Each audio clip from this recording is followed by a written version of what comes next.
ও ওই যে তোমার ফ্রেন্ড নীরব আছে না, ও কিন্তু আমাকে প্রত্যেক দিন কল দেয়। তাই নাকি? তো কল দিয়ে কি বলে? কি বলবে আর, বাসায় যেতে বলে। ওই যে কি যেন মেয়েটার নাম, কুসুম। ওই কুসুম নামের মেয়েটার সাথে ওর নাকি সম্পর্কটা এখন বেশি ভালো যাচ্ছে না, সো ওর নাকি খুব একা একা লাগে, এই জন্য বলে যে বাসায় যেতে, বাসায় গিয়ে ওর সাথে গল্প করতে। বাহ, ভালো তো, মানে তোমাকে বাসায় ডাকে, এটা তো সুবর্ণ সুযোগ। তোমার তো এটাকে কাজে লাগানো উচিত। তুমি একটা কাজ করো, ওর সাথে সম্পর্কটা গাঢ় করো আর ওকে বিয়ে করে ফেলো। এক কাজ করি, আমি তোমাকে হেল্প করি, চলো। কোনো দরকার নেই, তোমার হেল্প করতে হবে কেন? আমি যদি ওকে বিয়ে করতে চাই, তোমার সাহায্য নিয়ে বিয়ে করতে হবে? আমি একাই করতে পারি।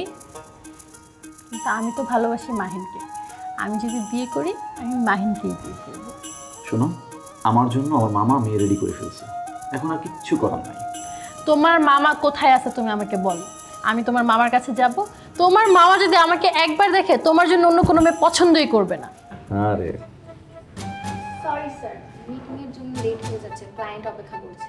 ও হ্যাঁ, আপনি যান and tell them to wait 10 minutes. Okay okay sir, কিন্তু এর আগে একটু আমার টেবিলে যেতে হবে, পেপারগুলি সাইন করা দরকার। আই মে পেপার সাইন করা দরকার, স্যার তোমার টেবিলের সামনে কেন যাবে? তোমার দরকার সাইন করানো, তুমি পেপারস নিয়ে কেবিনের সামনে আসবে, স্যার সাইন করে দিবে। অর্পা, যা জানো না সেটা নিয়ে কথা বলো না। অফিসে অনেক কনফিডেন্সিয়াল জিনিস থাকে, হ্যাঁ, সেগুলো সবাইকে দেখানো যায় না। বিজনেসে না অনেক সিক্রেট থাকে। স্যার আমি তাহলে আসি, আমি ওনাদেরকে একটু ওয়েট করতে বলি। তো এই কথা তো আপনি একবার বলছেন যে যাবেন, তো যান, দাঁড়ায় আছেন কেন?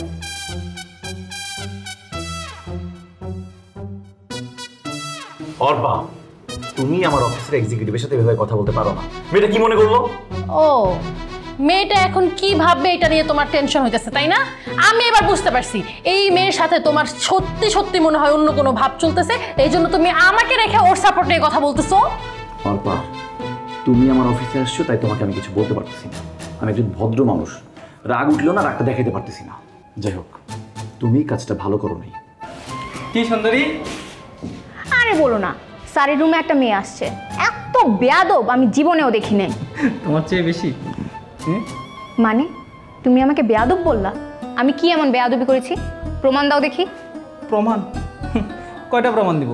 হাজারটা প্রমাণ আছে, কোনটা রেখে কোনটা দিব সেটাই তো বুঝতেছি না। আর যাই হোক, কি বললা, কোন মেয়ে আসছে বস রুমে? বলবো না, তোমার সাথে কথা বলে আমার ইচ্ছাই চলে গেছে, তুমি আমার মুড নষ্ট করে দিচ্ছ। ঠিক আছে, ইচ্ছে না করলে আর কি করার। কিন্তু যেই মেয়েরা তুমি বেয়াদব বললা, সে মেয়ে যদি দুদিন পর বস হয়ে আসে তখন তুমি কি করবা? এ মেয়ে যদি বস হয়ে আসে তাহলে আমি চাকরি ছেড়ে দেব। উনি কি আমাদের অফিসে জয়েন দিবে? কোন পোস্টে? না, কোনো পোস্ট না, সরাসরি বস হয়ে আসবে। জানো না, বসের সাথে ওনার প্রেম আছে, আর দুদিন পরে কিন্তু বিয়ে হবে। আর যখন বিয়ে হবে তখন কিন্তু অটোমেটিকলি কোম্পানির মালিক হয়ে যাবে। আর যখন মালিক হবে তখন তো তোমার চাকরি নেই। আমার মনে হয় না উনি বসকে বিয়ে করবে। আর যা শুনলাম মনে হয় বস তো ওনাকে দেখতে পারে না, আর এই মেয়ে নির্লজ্জের মতো ওই বসের উপরই ভর করেছে, তা দেখেই বোঝা যাচ্ছে। ও আচ্ছা, বর্ষা, তার মানে তুমি চুপি চুপি বস আর বসের প্রেমিকার কথাগুলো শোনো, তাই না? না বর্ষা, এটা খুবই অন্যায়। আর ফার্দার যদি তুমি এই কথাগুলো শোনো, আমি কিন্তু বসকে বিচার দিব। স্যারকে বলবা? যাও বলো গিয়ে, আমিও দেখতে চাই স্যার আমাকে কি বলে। শোনো, এত সার্বক্ত হইলে না অফিসের সবাই তোমার নামে বদনাম রটাবে, জানো সেটা তুমি? শোনো, আমাকে কেউ বদনাম করে না, সবাই আমাকে চেনে। যদি কেউ বদনাম করে সেটা হচ্ছে তুমি। তোমাকে চেনা হয়ে গেছে, তুমি আমার পিছে একদম আঠার মতো লেগে আছো। ঠিক? আমি তোমার নামে বদনাম রটাই? এই কথাটা তোমার কোন ফাউলে কইছে? কথা দেখি, তার নামটা বলো, আমি তার নামে জেরা করব। আরে আমি একটু শান্তশিষ্টভাবে থাকি, সেটা তুমি চাও না, সারাক্ষণ আমার পিছনে লেগে থাকো। আচ্ছা বর্ষা, শোনো, আমি তোমার কি ক্ষতি করছি? হ্যাঁ, তুমি বিরাট ক্ষতি করছো আমার। তোমার কথায় তোমার সাথে বিভিন্ন জায়গায় ঘুরতে চলে গেছি আমি, তোমার সাথে যাওয়া উচিত হয়নি আমার। আমি তোমাকে ইনোসেন্ট ভাবছিলাম, আসলে তুমি ইনোসেন্ট না, তুমি একটা দুষ্ট ছেলে। না না, আমি আসলে ইনোসেন্ট না, আমি একটা খারাপ ছেলে, একটা নষ্ট ছেলে।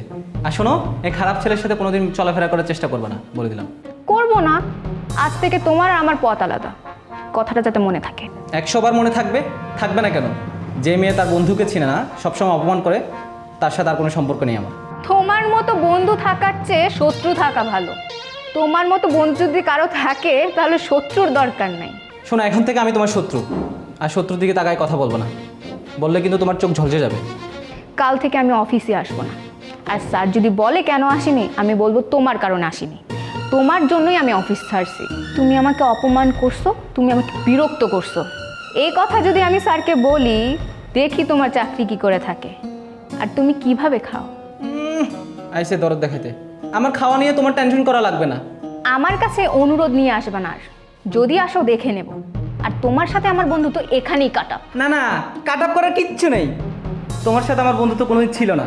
ফালতু একটা মেয়ে। এই গালি দেবা না। গালি কেন দিছো? 100 বার গালি দিব। বেয়াদব ছেলে।